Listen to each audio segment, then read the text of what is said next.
There are places in this world where the ordinary rules don't apply. Where main streets empty at sunset not because people want to go home, but because they need to.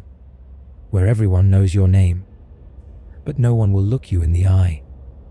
These are the stories from towns you'll never find on any map, places that exist in the forgotten corners of America.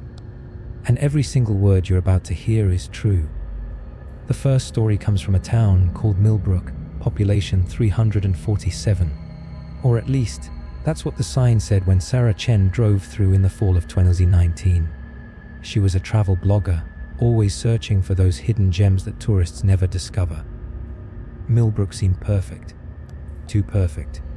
The bed and breakfast she checked into smelled like lavender and old wood. The owner, Mrs. Holloway, had kind eyes but hands that trembled when she handed Sarah the room key. Room 7, top of the stairs, last door on the left.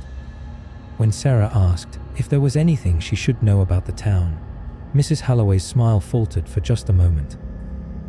Then she said something Sarah would never forget. "Just be in your room before the church bells ring at 9. We take our curfew seriously here." Sarah laughed it off. A curfew in a town this small. How quaint, how wrong she was. That evening, she wandered Main Street with her camera, documenting the antique shops and the old-fashioned diner where everyone seemed to know each other. But as 8:30 approached, something changed. Shop owners started locking doors. People hurried to their cars. A woman grabbed her child's hand and practically ran toward home.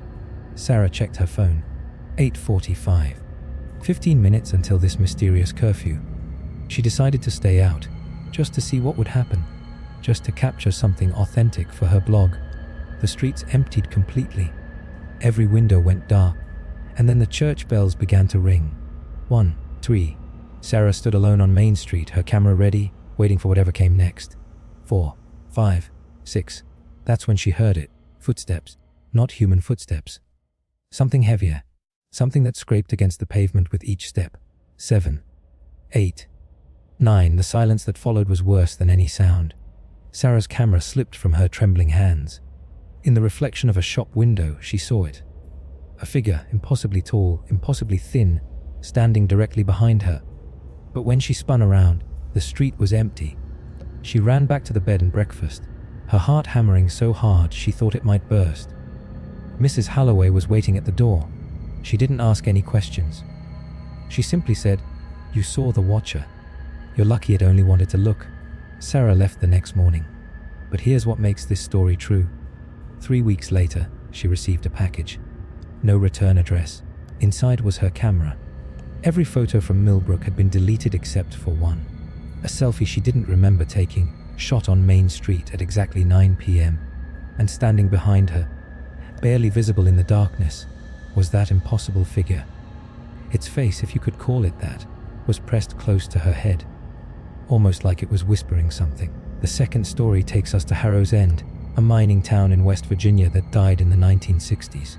Died, but didn't stay dead. In 2021, a group of urban explorers decided to document the abandoned buildings.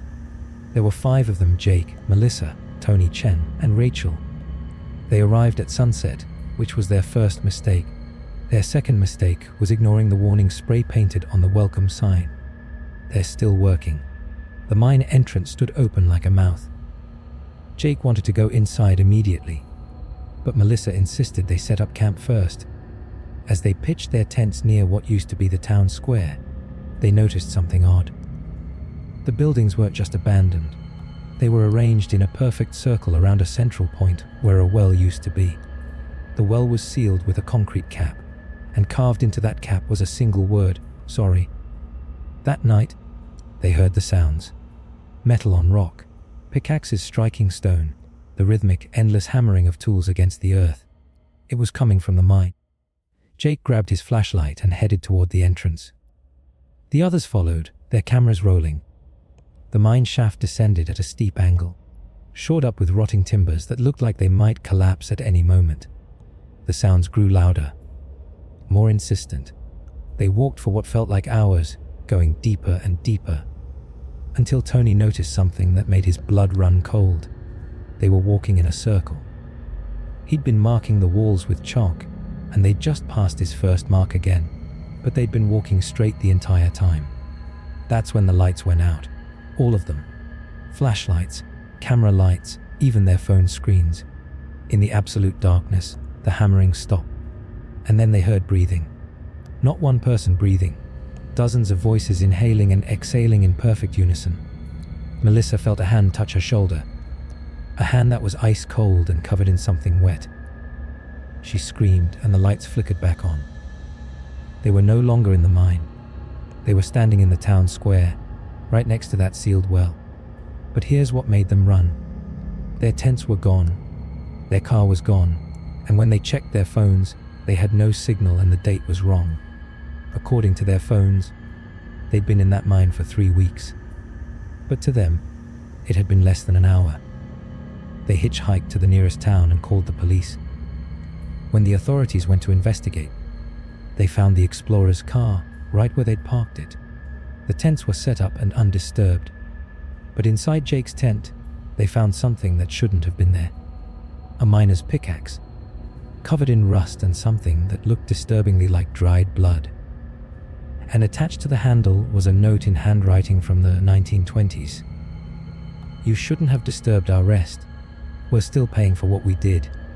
The third story is about Redemption Falls, Idaho. The town only appears on maps printed before 1987. After that, it simply vanished from every official record. But the town is still there. People still live there. And if you're unlucky enough to take the wrong turn off Highway 93, you might find yourself driving down its main street, wondering why everything feels like it's stuck in time. David Martinez found Redemption Falls in 2018 when his GPS malfunctioned during a cross-country move.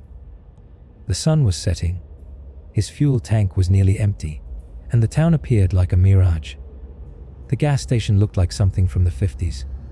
The attendant who filled his tank wouldn't accept his credit card. Cash only. David noticed the date on the newspaper stand. September 14th, 1987. He assumed it was some kind of themed town, a tourist attraction. He asked the attendant for directions back to the highway. The man's response was chilling. "You can leave anytime you want, but you won't." None of them do. David tried to leave immediately. He got in his car and drove. But no matter which road he took, he kept ending up back on Main Street. After the 5th attempt, he noticed something that made his hands shake on the steering wheel. The other cars parked along the street weren't vintage vehicles kept for show. They were modern cars. A 2015 Honda, a 2020 Tesla, a 2017 pickup truck, and every single one of them was covered in dust, as if they'd been sitting there for years. He checked into the motel. The owner, a woman who looked to be in her 70s, showed him to his room without a word. David asked how long people usually stayed. She finally looked at him, really looked at him, and he saw the desperation in her eyes. "I came here for one night in 1992. I've been trying to leave ever since." That night, David didn't sleep. He researched the town on his laptop while he still had battery. What he found was worse than being trapped. In 1987, Redemption Falls had been the site of a tragedy. The town council, in an effort to increase tourism, had made a deal with a group of developers. But these weren't ordinary developers. They performed a ritual, something ancient and wrong, to bind the town to a specific moment in time. A loop that would preserve it forever. The ritual worked too well. The town became stuck, and anyone who entered became stuck with it. But here's the truth that makes this story even more terrifying. David did escape. On his 7th day, he found a gap in the loop. At exactly 3:33 a.m., he drove east on Maple Street and didn't look back. When he emerged onto Highway 93, 3 hours had passed in the outside world, but his car's odometer showed he'd driven over 4,000 miles. He made it home. But sometimes, when he's driving late at night, his GPS shows him a route, a shortcut that would save hours. And that shortcut always goes through Redemption Falls. The town is calling him back, and one day, he knows he'll be tired enough, distracted enough to take that turn. And this time, he won't escape.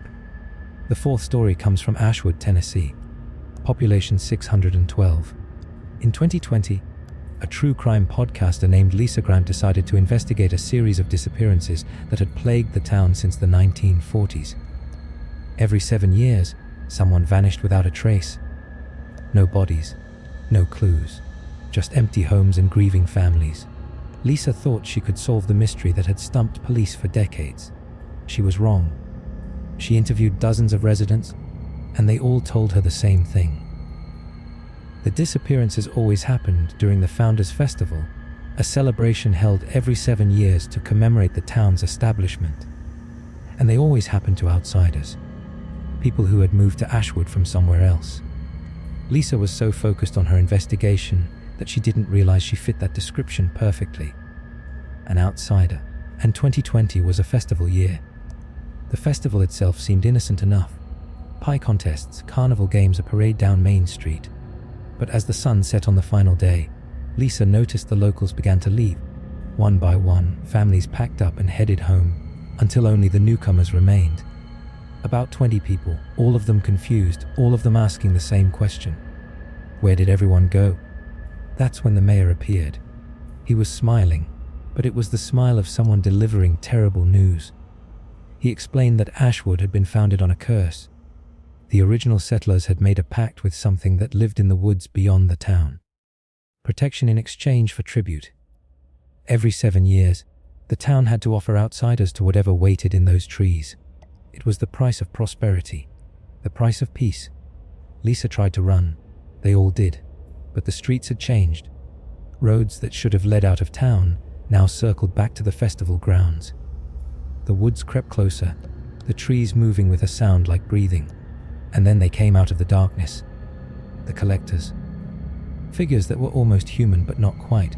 Their limbs too long, their movements too fluid. They gathered the outsiders one by one, dragging them into the woods while the forest itself seemed to swallow every scream. Lisa fought harder than most. She managed to hide in the old church, barricading herself inside. For hours, she heard them scratching at the doors, whispering her name. When dawn finally broke, the sound stopped. The doors opened. The town had returned to normal, but Lisa was changed. She could leave Ashwood now. The collectors had taken the others, and apparently she was no longer needed. But she carried something with her. A mark on her wrist that looked like a brand. And every 7 years, on the anniversary of that night, the mark burns. And Lisa hears whispers calling her back to Ashwood, telling her that her debt isn't fully paid, that one day, she'll have to return and finish what she started. The fifth and final story is the one that ties them all together, because these towns, Millbrook, Harrow's End, Redemption Falls, Ashwood, they're not isolated incidents. They're part of something larger. In 2023, a researcher named Dr. Emil Vance published a paper that was immediately suppressed by the academic community. He'd discovered a pattern. Across America, there are exactly 52 towns that exist in a state of supernatural quarantine. Towns where the normal rules of reality have been suspended or replaced by something else. And they're all connected by a network of old highways and forgotten roads. Dr. Vance called it the circuit. According to his research, these towns serve as pressure valves for something enormous and terrible. They contain anomalies that, if released, would spread across the country like a plague. The Watcher in Millbrook, the miners in Harrow's End, the time loop in Redemption Falls, the collectors in Ashwood, they're all symptoms of the same disease. A crack in the foundation of our world, and these small towns are the only things keeping that crack from spreading. Dr. Vance's paper included a map showing the location of all 52 towns. But here's what makes this final story the most terrifying of all. After his paper was suppressed, Dr. Vance disappeared. His office was cleaned out. His research was confiscated.